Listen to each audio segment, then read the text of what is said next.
All right, everybody, back here on FST on SportsGrid. Joe Pisapia with you hosting today. And, of course, Matt Stryker is out. But luckily, George Kurtz is here for hour two with us. We're going to talk about league winners. We're going to preview the National League West, arguably the best division in all of baseball. But will it be when the dust settles? We shall find out.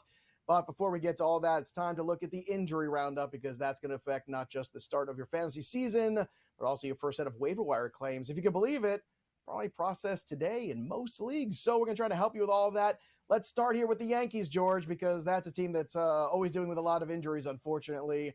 Anthony Rizzo with the lat expects to be ready for opening day, so that's a good thing. Things are going in the right direction there. The Orioles' Kyle Bradish and his elbow are still targeting a return in the first half of the season, which I think is stunning. And frankly, I don't buy it. I am still not investing in Kyle Bradish unless he is last round $1 or $2 cheap. I just don't think he's going to pitch much in 2024. Now, I hope I'm wrong because Bradish was terrific last year after struggling in April, and goodness knows the Orioles need him in that rotation, George. But Kyle Bradish is apparently making good progress, and all things are pointing towards a potential return, even in the first half, which, again, I just think is stunning. Eduardo Rodriguez has a lat strain, seems to be going around. He's going to start the year on the IL for the Diamondbacks, one of their big signings this offseason, a key piece of this rotation, a left-handed starter they desperately need. But Eduardo Rodriguez will not be there on opening day or a few games after that, but that might hurt his draft stock even more. So I would grab him, and hopefully his lat strain is something he can get over sooner than later. And also bad news from the Marlins, our own Craig Mish from SportsGrid reporting that Yuri Perez hits the IL with elbow inflammation. That's never a good thing for a young pitcher. Yuri Perez was already a guy, George, we'll start with him, that was dealing with restrictions in terms of innings, restrictions in terms of how much he was going to pitch into games, let alone in the 2024 season overall. Now we're dealing with an elbow inflammation. Typically, this is not a good thing. Now they say we're still waiting on some more tests and some more clarity on it, but it seems like we're going to work our way through this. Is Yuri Perez, for Mr. George Kurtz, who is risk-averse, somebody that now you are completely out on? If I was drafting today, next couple of days, yeah, I wouldn't take him. The reasons you mentioned, right? Got the elbow. You're already going to have an innings problem, a start a problem anyway. If you want to be an optimist, I know that goes against my nature. If you want to be an optimist, well, he misses most of April. He might pitch it to September for you. Maybe he pitches in your fantasy playoffs. It's an optimistic viewpoint here. Everything goes right. Okay. Maybe they skip some starts here and there, especially on the All-Star break, give him a little break. I said, could I see it working out for you? But bottom line is this, Joe. Like I said, if I'm drafting today, probably not. The value has to be there. He has to fall further than what I think he will. So I'm staying away for today. That being said, I do have him in a league or two, waiting for him to go on IL so I can make that replacement. All right, let me get the forever pessimist take on Kyle Bradish here, because ready for the first half of the season at some point? That seems awfully optimistic for a guy that seemed like he was headed towards Tommy John. So are you buying what the Orioles are selling when it comes to Kyle Bradish?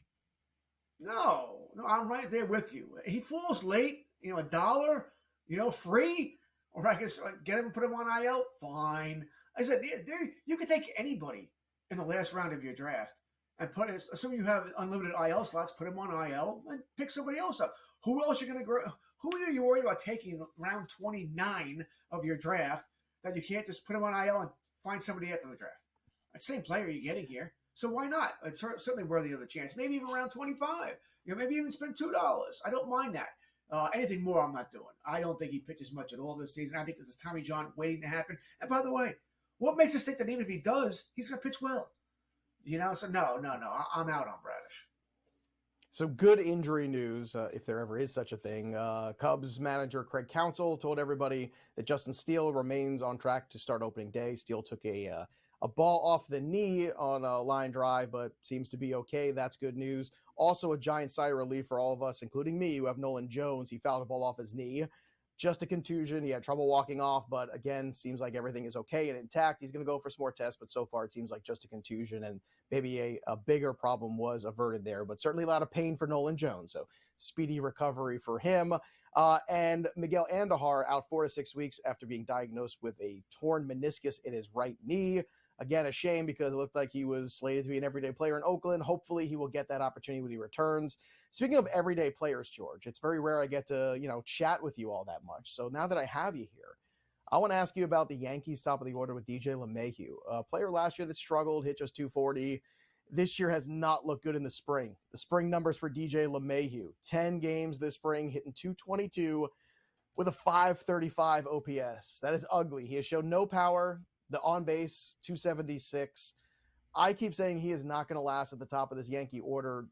I think Anthony Volpe sooner than later is going to get a shot at that. Now, what do you think? Because you're Mr. Yankee, you're tied in, you're the nose to the grindstone or the ears to the something or other. I don't know, whatever it might be. But George, who's going to hit leadoff for the Yankees the bulk of the season?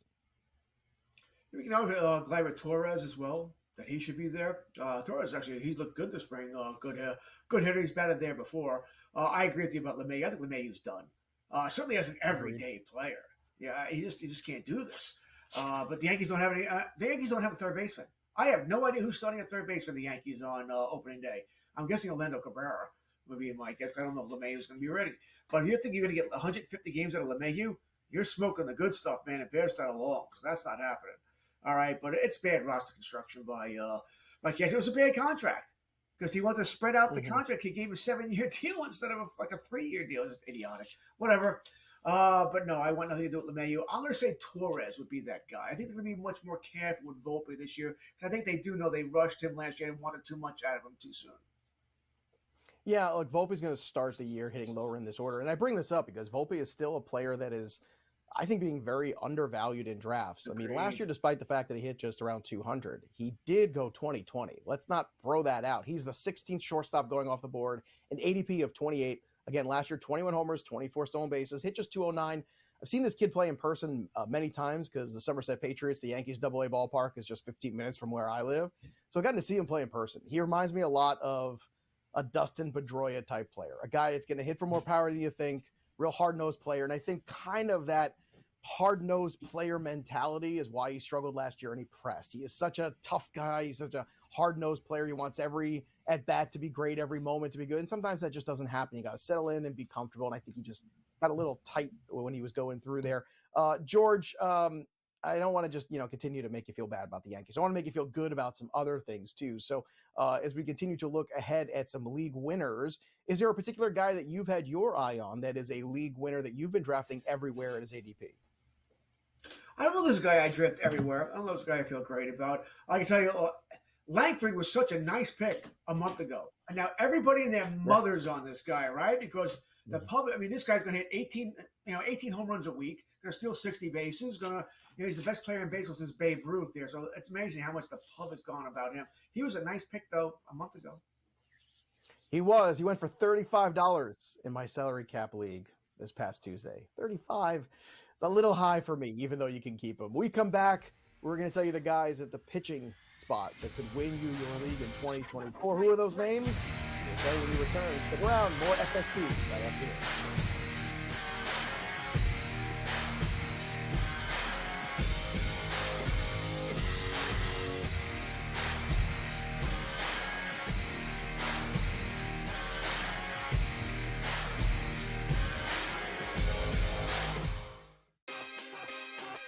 Going through this bracket, and I kind of lined up where I was in the futures market. I said, I have one more bullet left. Where do I go? And I played Tennessee. $10,000 worth of Oakland gear has been sold to people with Louisville area codes. Like, this is going to sting people who are Wildcat fans because their arch rival gets to walk around and say, you lost to who? Game time decisions, only on SportsGrid. Betting in game, there's a big difference, right? Like the computer changes the number so often. Like, I tried to get this in right now, but in reality, as I saw plus 165 in the arena, they're hitting the shot, and I'm getting this like a couple of seconds late. And even the sports book, like, technology can only travel so fast. Sports Rage Late Night, only on SportsGrid.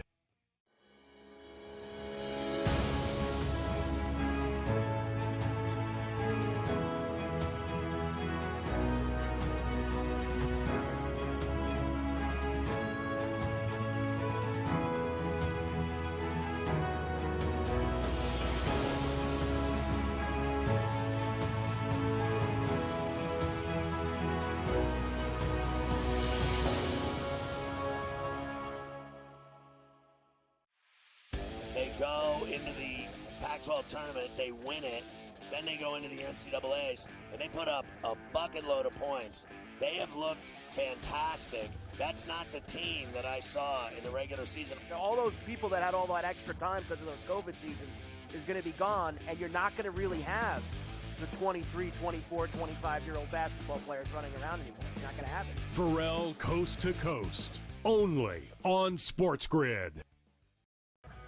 SportsGrid, your 24/7 sports wagering network. Pro League Soccer, powered by Marca. I would be willing to bet the under 2.5 goals. Fantasy sports today. Especially in head-to-head formats in fantasy, I think I'm going to go with Juan Soto. Game time decisions. People don't like it. I don't really care. I cannot believe anybody is betting the Clippers at this number. Betting above the All rim. I've heard you say on the network is you're either winning or you're rebuilding. In-game live all access. Nobody has been more profitable as a dog than Shaka Smart Team. Winning back-to-back road games. I don't care if they're playing Topeka High. I wouldn't give them any chance whatsoever. In-game live, prime time. Back-to-back, just utterly stinker quarters. In-game live, overtime. Honestly, as you sit here and listen, watch right now, you may want to consider placing that bet. It's smarter to be on SportsGrid.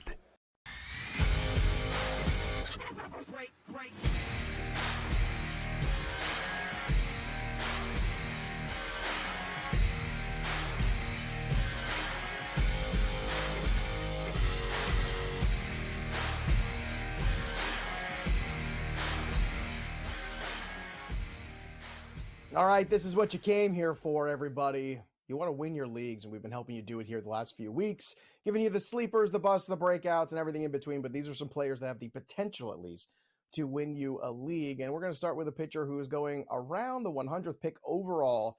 It's Cole Ragans of the Kansas City Royals. Now, I know Ragans' last start was not exactly what you wanted, but the strikeout potential is there, and Ragans certainly last year was a revelation once he got traded from the Texas Rangers to the Kansas City Royals.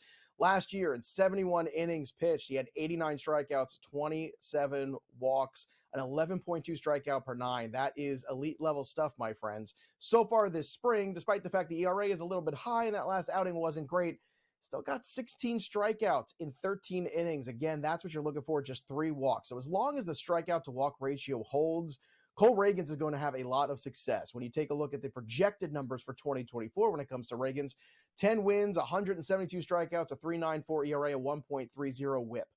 I'm going to go the under on the whip here, under 1.30. I'm going to go under on the ERA, something more along the lines of a 3.7. I'm going to go over on the strikeouts, closer to 190. Again, I don't know how many innings we're going to get Ragans for, where it's all going to work out, but I think technically when you're looking at what he's able to do, despite the fact that he did work in the bullpen sometimes, he was a starter at other times in his career. The most innings he's ever thrown in a full season were 96. So I think we could probably get to that 130, 140 range. And in season-long roto leagues, if you get that kind of quality out of Cole Ragans over that period of time, you'll take it. Now, a little bit different story in head-to-head formats, especially with playoffs. If he starts to tire or hit a wall at some point around the All-Star break, that could be a different story. But George, it's undeniable that when Ragans made that move over from Texas to Kansas City, that all of a sudden he looked like he could be the ace of this staff. Are you buying Ragans as not only a breakout player, but as a player who could potentially win you a league if he does hit that big-time strikeout status? Yeah, they're calling him, the left-handed Jacob deGrom, right? That's what they're comparing him to. I bought in. The problem is, once again, Joe, a month ago, great.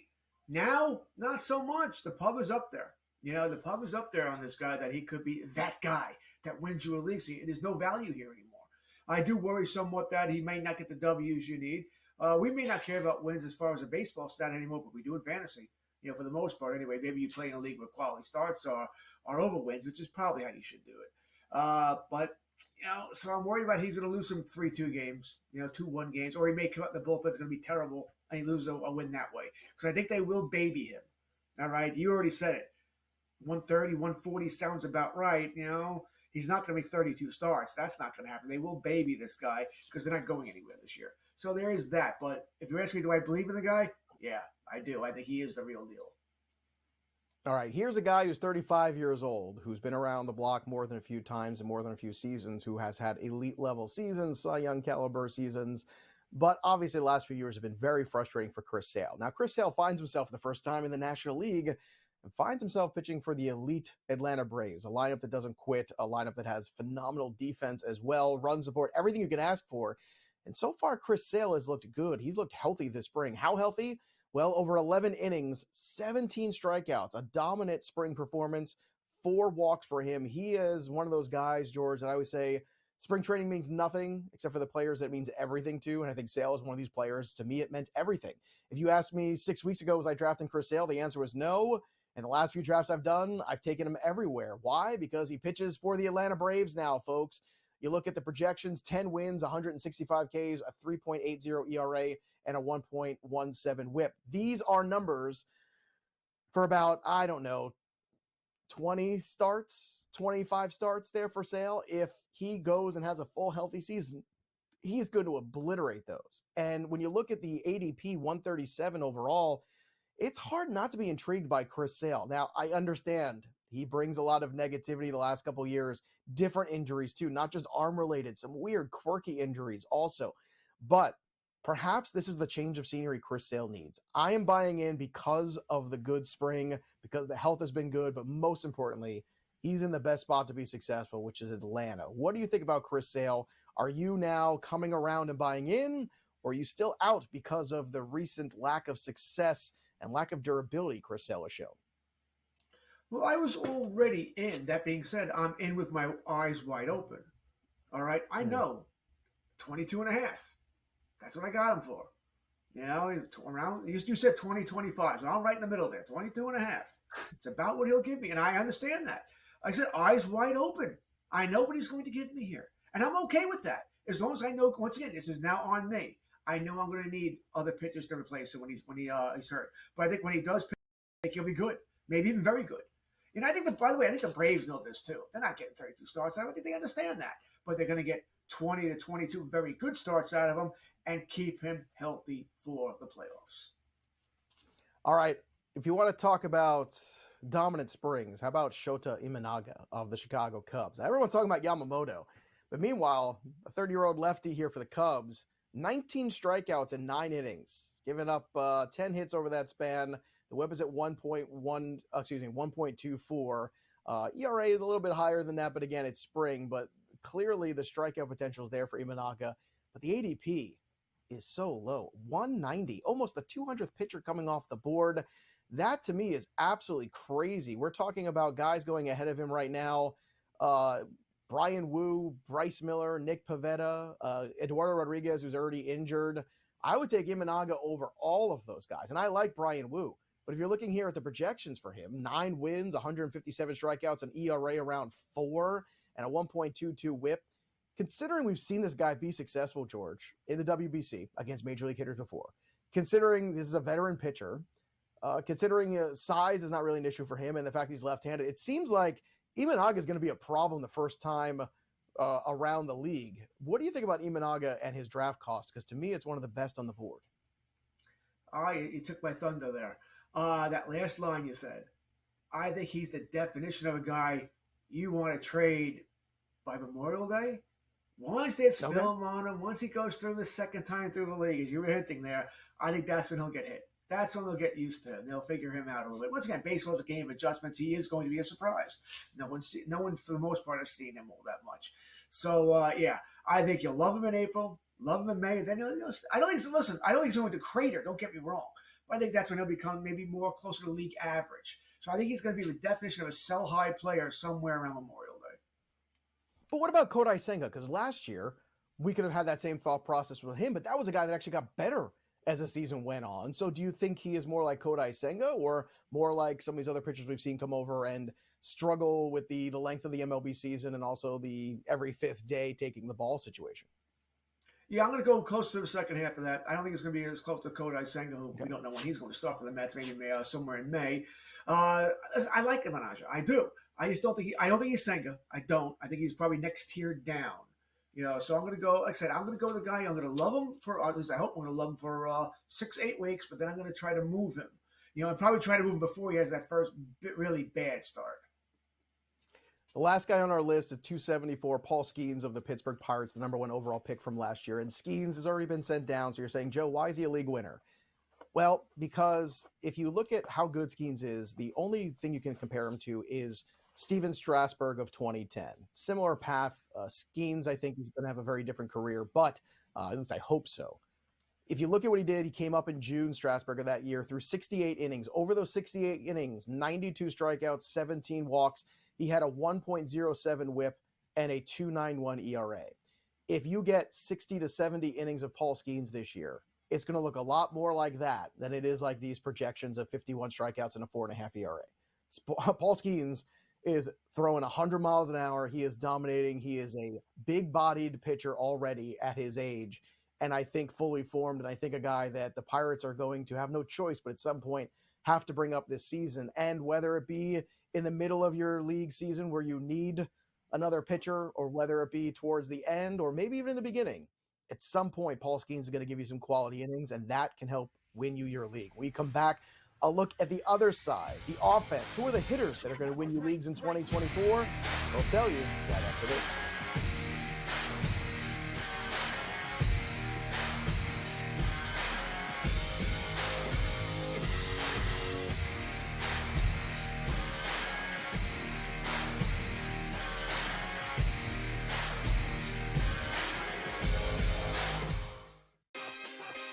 I was going through this bracket, and I kind of lined up where I was in the futures market. I said, I have one more bullet left. Where do I go? And I played Tennessee. $10,000 worth of Oakland gear has been sold to people with Louisville area codes. Like, this is going to sting people who are Wildcat fans because their arch rival gets to walk around and say, you lost to who? Game time decisions, only on SportsGrid. Betting in-game, there's a big difference, right? Like the computer changes the number so often. Like, I tried to get this in right now, but in reality, as I saw plus 165 in the arena, they're hitting the shot. And I'm getting this like a couple of seconds late. And even the sports book, like, technology can only like travel so fast. Sports Rage Late Night, only on SportsGrid.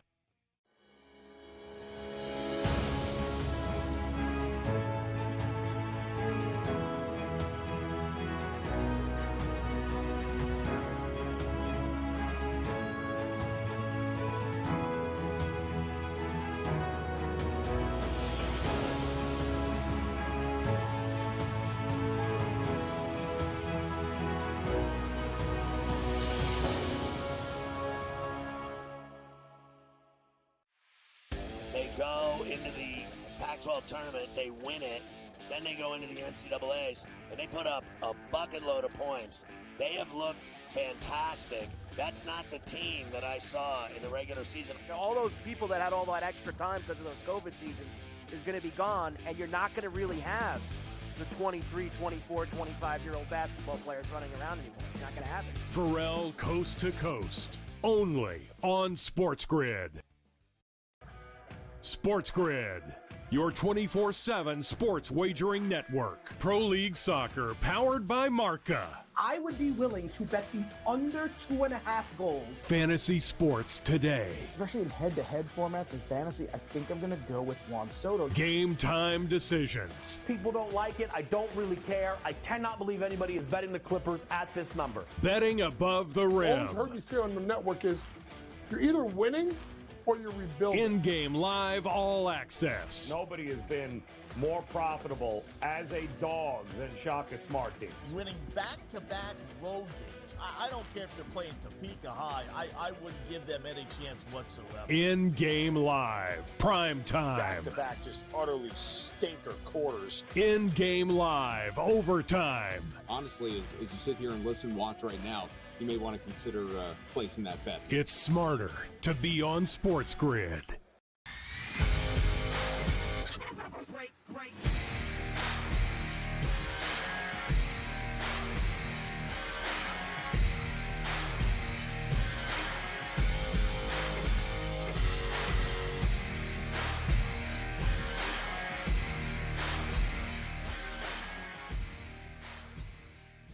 All right, everybody, welcome back here to Fantasy Sports Today, right here. We're here every Sunday morning, by the way, 9 to 11 a.m. Eastern. And, of course, if that's not enough for you, of course, the SportsGrid app is available for all the information you need to stay on top of all of your wagers and all your investments in the world of sports. Don't forget, download that bad boy wherever you get your apps and follow us on social media over at X on SportsGrid TV as well. Matt Strike will be back in a couple weeks. Don't worry, everybody. You've got me and George Kurtz taking you through. The season is upon us. Opening day. Hours away now, just hours. We can count the hours. Well, I can't count that high. George can. He's much smarter than me. But we're going to count on some of these guys and some of these lineups to potentially win us our fantasy leagues. And the first one is a guy that has rocketed up the boards. You mentioned him before, George. It's Wyatt Langford of the Texas Rangers. And Langford is a player that we all are very excited about. When you started the season of draft, we looked at Evan Carter being drafted ahead of him. To which I said, this is nuts. Evan Carter should not be a guy that is going ahead of Wyatt Langford. Very different type, very different hitter. To me, it was a no-brainer. Slowly, that worm has turned, and especially because Wyatt Langford has had an incredible spring. How incredible? Well, at one point, he was leading the league in spring training in OPS, in home runs, in runs scored. He was tied for second in batting average and RBI at one point. I mean, the guy was just off the charts good. How good this spring? Well, 56 plate appearances, a 388 batting average, a 769 slugging, and a 1242 OPS with 6 bombs, 19 RBI. Now, look, it is just spring. But when it comes to Wyatt Langford, he's been doing this for a long time. He was doing it at Florida in NCAA. He was doing it in the minor leagues. In fact, it didn't take a lot of minor league baseball to really season. It went from high A to double A to triple A all in 2023. The combined totals there, get ready for this, 360, 480, 677 with an 1157 OPS. At 22 years old, it looks like Wyatt Langford is ready for the next step and ready for the next challenge. And that next challenge is the major leagues. Now, he could very well move up in this order when Corey Seager is hurt here to start the season. But Wyatt Langford, as you mentioned, is now a different cost. Wyatt Langford is a player that's moved up significantly and trending at a higher ADP. So I'm going to give you some names here. Because in consensus ADP, Evan Carter, for some reason, is still going ahead of him, which I think is still nuts. In many leagues that I've been in recently, like George said, that worm has turned. But there's some other guys going ahead of Wyatt Langford right now, and I want to test you, George, and you tell me. TJ Friedl, Riley Green, a player I like a lot, Cedric Mullins, Jackson Churio, Marcelo Zuna coming off a good season. Where do you put Wyatt Langford in this group? Do you take him ahead of all of them because of what Langford can be, or do you draft a guy like Ozuna off of what he was in 2023? Ozuna would be the only guy you mentioned, and by the way, I like Riley Green as well, who's sort of a sleeper that no one, everyone's like blah about him. But I like Riley Green. I think I would take Langford over all of those guys, certainly over Friedl, who's hurt. Churio, they're both rookies. Granted, he plays in a bandbox there, but I'll take Langford over him as well. Langford's going to be a superstar. I don't know if it's going to be this year. I doubt it'll be this year. I think he'll just be a good player this year, but he's going to be a superstar. You want him in a keeper league. You want him in a dynasty league. I think he's going to be really that kind of player here. Now, and keep in mind, I'm the guy who's a little, rolling and keeping it in on the hype of players, right? I don't like to do that because I understand it's baseball, long season, adjustments have to be made, and guys tend to fail. That being said, I think this kid's going to be a star, really good player here. I'll take the upside. Keep in mind, when it comes to drafting him, 154, you wish. Try top 100 now is where he has to go. If you want to make sure you're going to get this guy, he's going to fly off boards because everybody believes he's going to be in the MVP conversation before opening day. That'll calm down eventually. He's not going to be that kind of player yet. But yes, I want him, and I would take them over all the players you mentioned, especially if I was a little lax in my outfield. Maybe I didn't draft outfield early, and I need a guy with upside, too, that can make up for it. I think he's that perfect guy. You only drafted 1-2 outfield before you get to him. I think he's that guy. Oh, he can make up. So it gives you that kind of bonus for me, something I would look for. Maybe if I already drafted 4 outfielders, maybe then I would take the Zune if I want a certain category hit, home runs. I can see myself doing that. But I'm on the Langford train, okay? So I'm on the hype train as well. I would say also if you're the team that, let's say, went and took Spencer Strider in the first round, right? If you're that guy that went or gal that went hitting a little later, maybe went for that big starting pitcher in the first couple rounds. This is a great way to make up that offense a little bit, potentially. I keep using potentially because we have to. It is still a young player. He's just 22. You mentioned earlier, Mike Trout struggled at first. A lot of young guys come up and struggle at first. But I would also say if you missed out on Wyatt Langford or you weren't willing to pay the price that he is now, just wait a month. Because if he does get off to a slow start in April, I mean, baseball is a game of ebbs and flows, peaks and valleys. He's red hot now. Maybe he starts the year with a cold streak. Maybe he presses. Maybe things don't go his way to start the year. Maybe he's available in the trade and you get him on the cheap. So don't worry. There's plenty of time, even if you missed out on him in drafts. So just be patient. But Langford certainly has a special talent and is a special guy. When it comes to Boston, they've got a special young outfielder, and it's Jarren Duran. You look at the projections for him, 72 runs, 14 homers, 26 stolen bases, 57 RBI, and a batting average around 260. Now, what's interesting there is last year, Jarren Duran kind of crushed all those numbers. In 102 games, he had 8 homers, but he stole 24 bases in just 102 games, hit 295. This is a player, George, that I think the Red Sox are very excited about. I still think he flies way too far under the radar. I'm looking at Jarren Duran as a player that in roto formats, I'm being aggressive on because you're looking for those late stolen bases, right? Jarren Duran could easily give you a 15-30 season if everything breaks right. I think he's got more pop than people realize. The projections are telling you that too. 14 homers, okay. If he steals 30 bags and gives you 14 homers, he is not going to be slept on next year. I can tell you that, but he kind of is this year. And the reason I say he can be a league winner is because how often can you find guys in 178 and ADP as the 43rd outfielder going off the board that will give you 15-30 potential in those roto formats? And I think Jarren Duran can. Are you as bullish as I am when it comes to Duran and Boston in 2024? Yeah, he's a player generally on my cheat sheet that I have highlighted. And that's because of the bases, right? I need the stolen bases. So I'm going to need him late.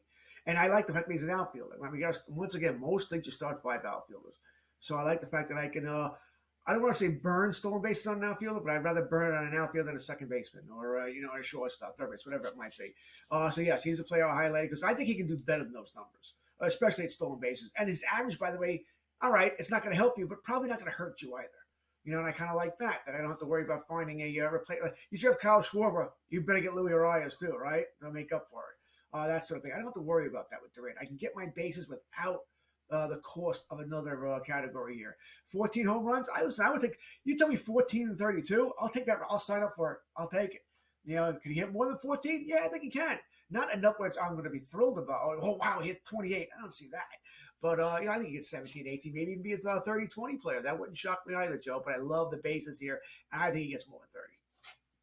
If he gives you 280 and 30 steals, I don't care if he hits 10 home runs. I don't care. To me, that's enough there where you're always looking for batting average. You're always looking for stolen bases, and you get them late, together. That's the hard part. Sometimes you got to sacrifice one for the other. But here, this is a player that can give you quite a bit, and he's going to score runs. I think this Red Sox order is a little better than people realize. Another outfielder / DH that's going right around that same ADP of Jarren Duran is Eloy Jimenez of the Chicago White Sox. Now, Jimenez, another player, it's all potential. We've seen the flashes of brilliance, but health has been an issue. Projections on him this year, 23 homers, 81 ribbies, 78 RBI, a 276 batting average. He's also in a contract year, George, which I always love. Last year, he played just 120 games. The year before, just 84. The year before that, just 55. So he's never put in more than 122 games in a season. That's the big problem when it comes to Jimenez. The White Sox certainly don't have a great team together this year, but George, Jimenez could find himself very easily on a contender somewhere by August. Now, this is a player that I've circled everywhere because he's going late. He has power. He has the ability to hit the baseball. It's a matter of health. He's not the best outfielder, and that's gotten him in trouble physically and emotionally for White Sox fans in the past. However, when it comes to Jimenez, how many guys are floating around near the ADP of 200 that give you, again, a 275, 280 batting average and hit 30 homers for you? This guy can, and if he ends up in Seattle, ends up in some other contending spot, all of a sudden, Jimenez's RBI potential also skyrockets. What do you think of Jimenez and his potential to be a league winner in 2024? How many games can you give me? That's the only question with Jimenez. You've already said he has immense talent. If he ever plays, forget 150, give me 130 games. He crushes 40 home runs. He'll dwarf all those numbers. He's that kind of hitter here. Do I think he can play me 130 games? Probably not. And the only way he ends up in a White Sox uniform, by the way, past the trade deadline is if he's hurt. That's the only way. Other than that, he's going to a team, right? The White Sox are terrible. They're rebuilding here. They'll take whatever they can get for him. They're going to have to hope he stays healthy, puts up those kind of numbers, and they can trade him to Seattle for some top prospects. I always worry about players going to a new team. Once again, the adjustment period. And that being said, we also know that Chicago is a bandbox, right? It's pretty much Coors Field of the American League. The ball flies out of there. That could hurt him as well. With that being said, I'm on board with a little. I can't escape. He's my bugaboo. I know I shouldn't. It's bad for me. I know it is, but I still take him because but he's cheap. Of the talent. That's why. But I know I'm going to be disappointed, so Joe. I know I'm going to be disappointed. Yeah, but look, I think this is the cost where I was out last year, but I'm buying back in this year. One last guy to touch on, too, Ezequiel Tovar of the Colorado Rockies. A shortstop who plays in Colorado that has power potential. Yes, please. He could also steal some bases as well. In the minor leagues, over 283 games, he had an OPS of 782, but a 284 batting average. He is just 22 years old, having a pretty good spring. Ezequiel Tovar had his moments last year in 2023, but I think there could be a breakout for him in 24. You look at the power speed combination, you look at where he plays also, all looking towards trending up. So if you're looking for middle infield late in your drafts, don't forget about Tovar. When we come back, we're going to continue on with our preview series and close it out in the National League West, where we might find this year's league winner. We'll be right back after this.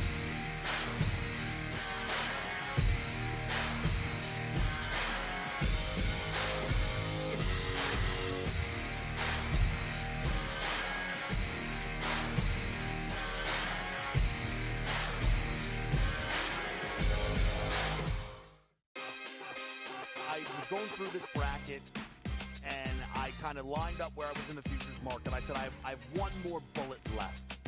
Where do I go? And I played Tennessee. $10,000 worth of Oakland gear has been sold to people with Louisville area codes. Like, this is going to sting people who are Wildcat fans because their arch rival gets to walk around and say, you lost to who? Game time decisions, only on SportsGrid. Betting in-game, there's a big difference, right? Like the computer changes the number so often. Like, I tried to get this in right now, but in reality, as I saw plus 165 in the arena, they're hitting the shot. And I'm getting this like a couple of seconds late. And even the sports book, like, technology can only travel so fast. Sports Rage Late Night, only on SportsGrid.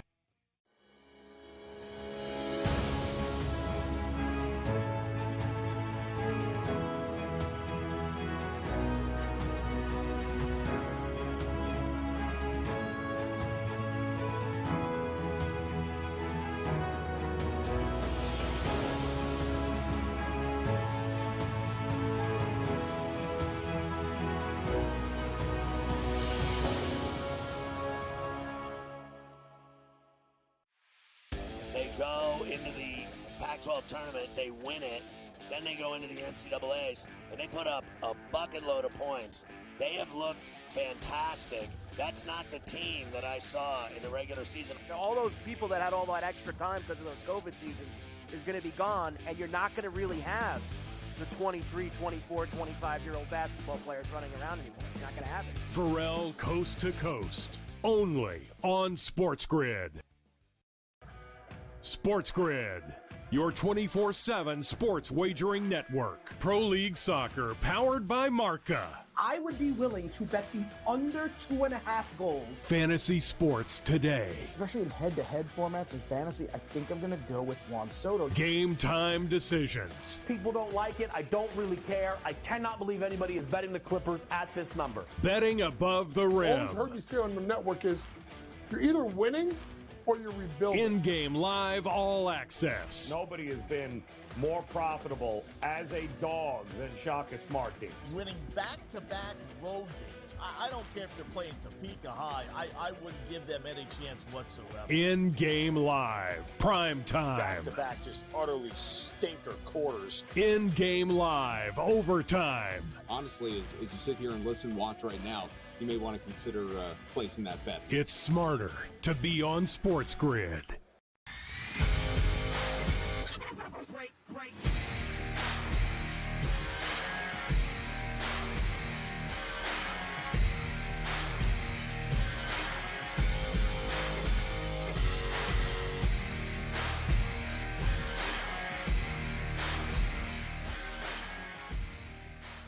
Everybody's been talking about the Dodgers and the billions and billions of dollars they have spent this offseason. Maybe just $1 billion, but who's counting at the end of the day? But maybe the Dodgers aren't even the best team in their own division. I know that might be a hot take, but we'll get to them and the rest of the National League West in a second. But before we get to the Dodgers, or maybe the Padres or any of the other teams that might have a puncher's chance for this division, let's talk about the team that actually made it to the World Series and actually came through this division last year, the Arizona Diamondbacks. Corbin Carroll, last year's unofficial mascot of Fantasy Sports Today on Sundays. We told you last year how good he was going to be. We told you be aggressive. Kind of like Wyatt Langford this year. Maybe there is no such thing as too aggressive. He's at the top of this batting order. Ketel Marte coming off a fantastic season. Gabriel Moreno in a great spot here to drive in runs if he's hitting in the 3-hole all season. A guy who's already going to hit for a high batting average, a catcher, something that's really hard to find. Does he have a high power ceiling? No. Can he get you double-digit homers? Probably, but you'll take that batting average. And in points formats, Moreno's going to make a lot of contact and drive in a lot of runs and score a lot of runs. Christian Walker, solid in the middle of this order at first base. Jock Peterson at DH. Lourdes Gurriel returns in the outfield. Then Eugenio Suarez brought in Suarez for that third base spot that was a gaping hole for this team last year in 2023. Alec Thomas and Perdomo close out this batting order. So the Diamondbacks order, George, does feel a little bit top heavy, but that top of the order is still very good, especially when you're looking at Corbin Carroll. I know it's a lot to ask, but can the Diamondbacks come close to the success that they had last year? Are they going back to the World Series? Well, probably not. So if you look at it that way, then no. Once again, I would just take the field there. That being said, it's a good team. Good, solid baseball team. Yeah, Carroll's a superstar, always going to be a superstar. After that, I mean, there's not a lot of sexy names there, right? I like Ketel Marte. I like Christian Walker. I think solid players here. Moreno at catcher, no problem if you give me Moreno at catcher. But there's not a lot, oh my God, they got this guy. No, it's not that. These are just professional baseball players. Good, solid team. Good lineup. They'll put up some runs here, but they don't have that mash, right? There's no 40, 50 home run guy there. Yeah, that is definitely true. I mean, look, they're, again, it's more of a team that's playing in athleticism. They're playing to a sense of, we're going to steal bases. We're going to put the ball in play. Christian Walker, a good power bat in the middle, but I do agree with your assessment there. Suarez, though, does bring a little bit more of that power. The only problem with Suarez is when he's hitting 220, that's not going to help anybody. It's all or nothing, and that to me is not the best situation for them, but that's what they could afford. That's what they got. The rotation, Zach Gallen at the top, always a Cy Young candidate. Merrill Kelly, very steady as she goes kind of pitcher, very underrated in regular baseball and in fantasy baseball. Eduardo Rodriguez, we mentioned earlier, start the year on the IL, but hopefully he'll be back sooner than later. Tommy Henry at the end of this rotation, but it's number 4, Brandon Pfaadt, that I want to talk about here. I'm concerned with the 243 combined innings of Zach Gallen. I have faded him in all drafts.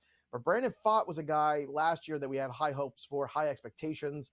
He struggled early on, bounced around between the bullpen and the rotation, then figured things out at the tail end of the season and looked good in the playoffs. Are you buying that version of Brandon Pfaadt this year? I am to a degree. I'm not going to say he's going to be the biggest breakout guy, but yeah, I'm on him.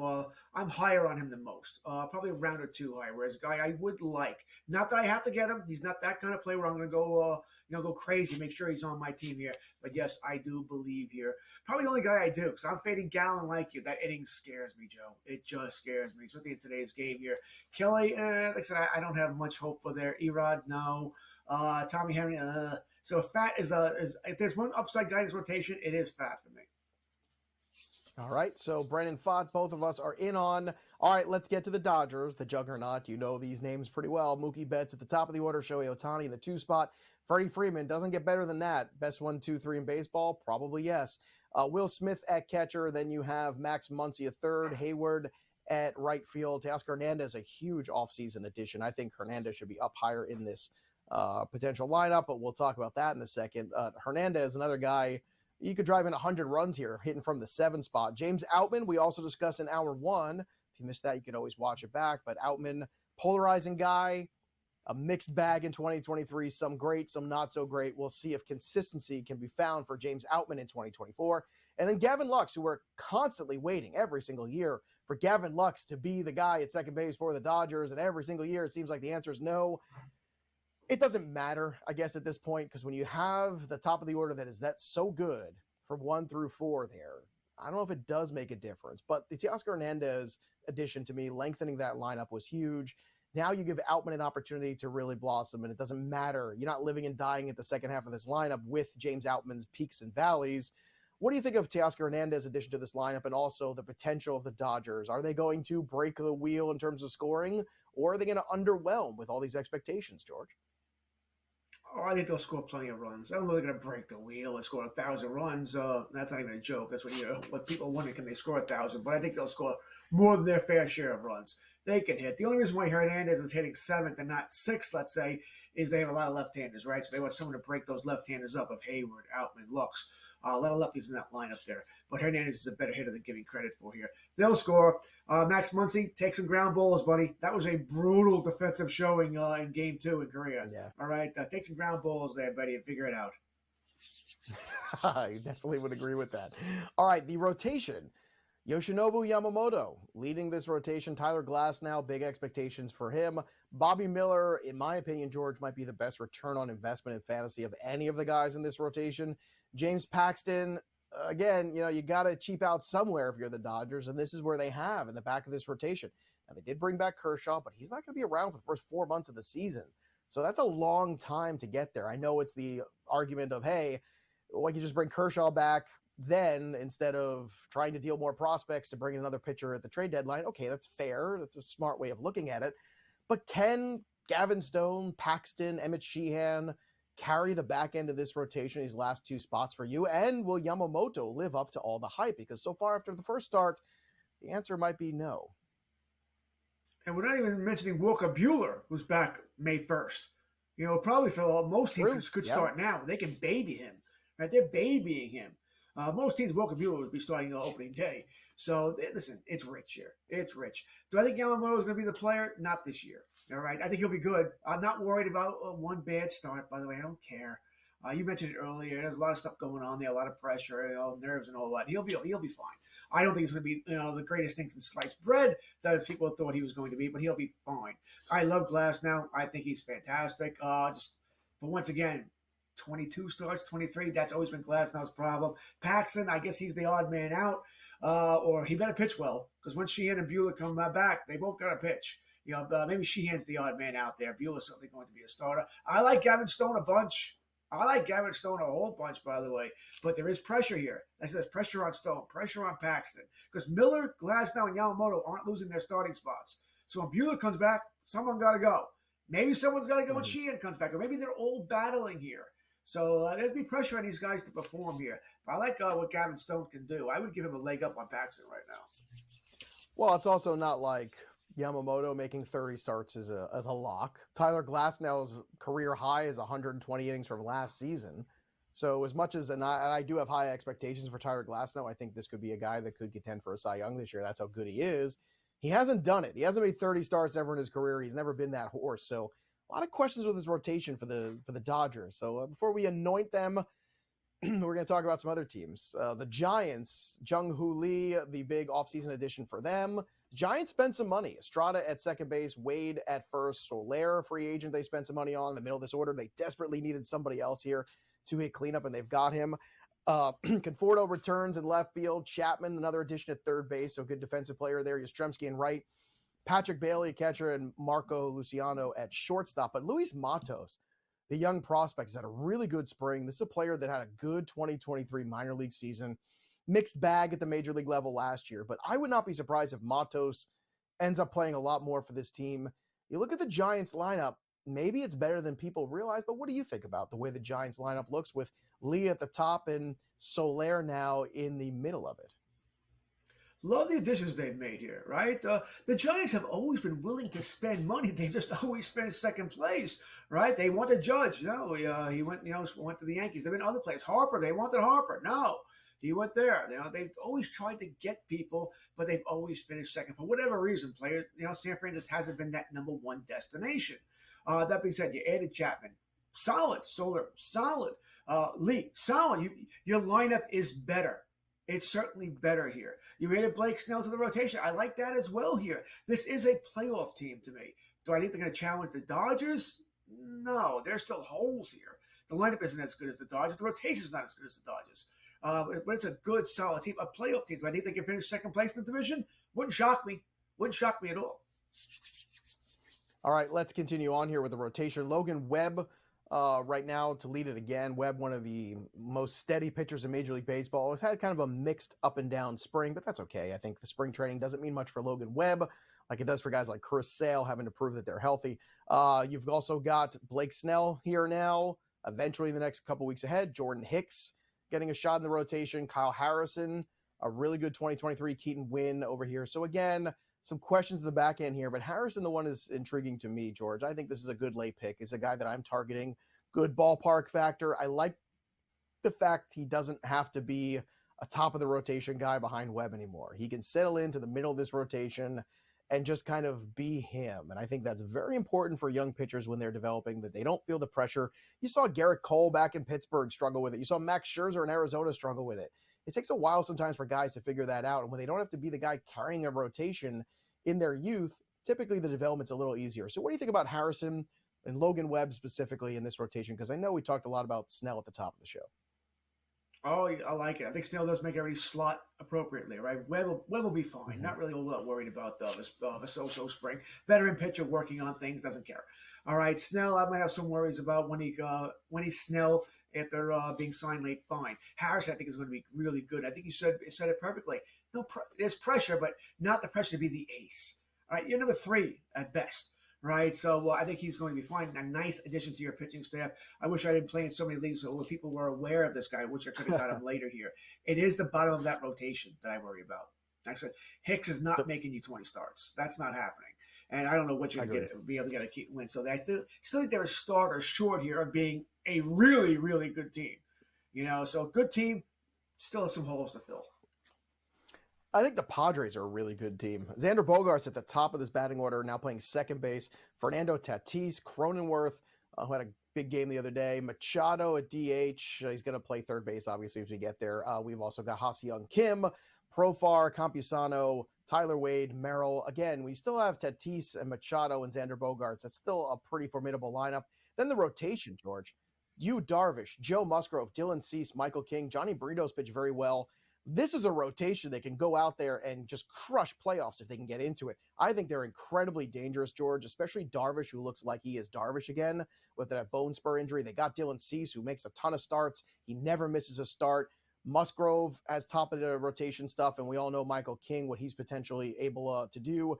And then the Rockies last year, Blackmon, Nolan Jones. Look, to me, this is about Tovar. This is about Nolan Jones. The rotation, I never want any piece of the Rockies rotation. That's never changed for me. But I'm telling you, I think the Padres rotation is the one to watch. I think this is a team that can go over their win total because of how good that rotation is. Yeah, they don't have Juan Soto anymore. But what they do have is a rotation that is strong, that is deep, that arguably any night can go out there and dominate. That's going to be huge. So look out, Dodgers. You've got some competition. We come back. The 3 things to watch for this week when we return.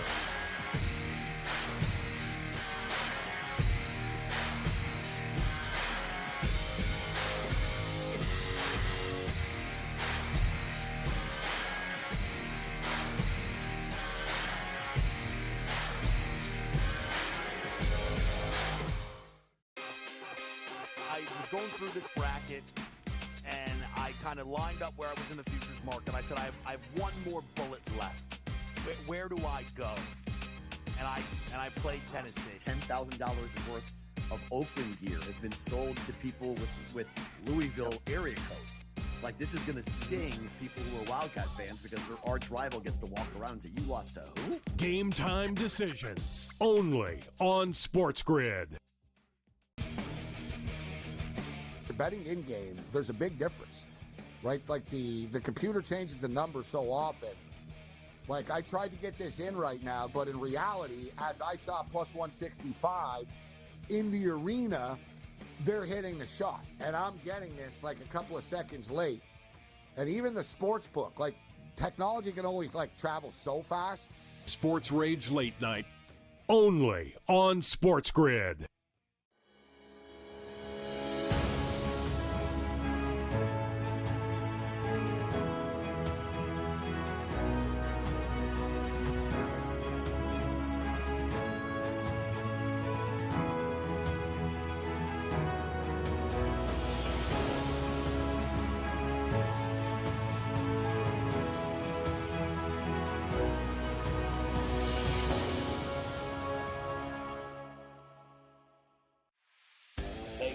go into the Pac-12 tournament, they win it, then they go into the NCAAs, and they put up a bucket load of points. They have looked fantastic. That's not the team that I saw in the regular season. All those people that had all that extra time because of those COVID seasons is going to be gone, and you're not going to really have the 23, 24, 25-year-old basketball players running around anymore. You're not going to have it. Pharrell Coast to Coast, only on SportsGrid. SportsGrid, your 24/7 sports wagering network. Pro League Soccer, powered by Marca. I would be willing to bet the under 2.5 goals. Fantasy sports today. Especially in head-to-head formats in fantasy, I think I'm going to go with Juan Soto. Game time decisions. People don't like it. I don't really care. I cannot believe anybody is betting the Clippers at this number. Betting above the All rim. I've heard you say on the network is you're either winning or you're rebuilding. In-game live all access. Nobody has been more profitable as a dog than Shaka Smart team. Winning back-to-back road games. I don't care if they're playing Topeka High. I wouldn't give them any chance whatsoever. In-game live, prime time. Back-to-back, just utterly stinker quarters. In-game live, overtime. Honestly, as you sit here and listen, watch right now, you may want to consider placing that bet. It's smarter to be on SportsGrid. Great.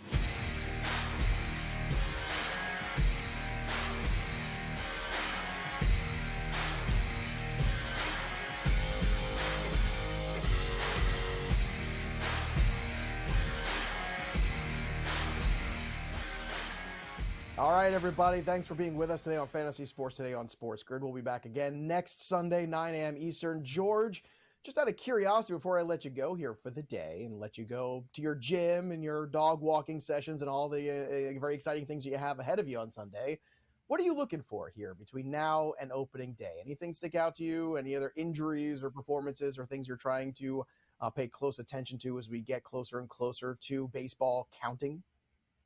Well, we are fantasy sports today. We have fantasy teams. You mentioned it. I want those players. We all have players. I imagine that we have that little cross right next to their name. I go on IL. When are you going to go on IL so I can make my replacements, right? Like I said, my home league team, the league I care about the most, I have at least 3 guys I'm waiting for. Go on the IL. Let me make my moves here, right? We all want to make our moves to get ready for opening day, which is about 98 hours away, assuming the Mets play on Thursday. If you have a good commissioner like me, George, I allow you to put those guys in the IL. I open up the spots there. Can't do that. Have to have the IL. You do. That's causing all sorts of problems. You do. No, but what you do is if you have it say that a player is starting the year on the IL, that's good enough. I open up the roster thing and I allow you to put that player in the IL and add a player because that's just good logic. Isn't it at the end of the day? Logic. We talked about that. Not enough of it in sports. Haven't we seen players then who don't go on the IL for whatever reason? Not often. But it feels like everybody goes on. I might go on after this show. Give me that IL thing. No one can argue that. I don't want to hear from everybody else. All right, here's the 3 and out, the things we're looking to paying attention to in the next few days ahead. Shohei Ohtani scandal. What's this going to be like? Is it going to fade away a little bit, or is it going to gain momentum and steam? I guess is the latter. So we'll see what kind of impact that has on the Dodgers and Ohtani on baseball. Final cuts. You're seeing everybody get sent down here. Will Jordan Montgomery sign? Who knows? And, of course, Thursday, opening day. Get excited, everybody. It's a fresh start for most of us in Major League Baseball, for most fans. But it's a fresh start here, slate for fantasy, for wagering, and we're excited about that here on SportsGrid. I want to thank George Kurtz for joining me today, our producer Tommy, and all the incredible folks who work behind the scenes here at FST. That'll do it for us, but the story of the game goes on. For George Kurtz, I'm Joey P. We'll see you next time, kids. Enjoy your Sunday and enjoy opening day. Great.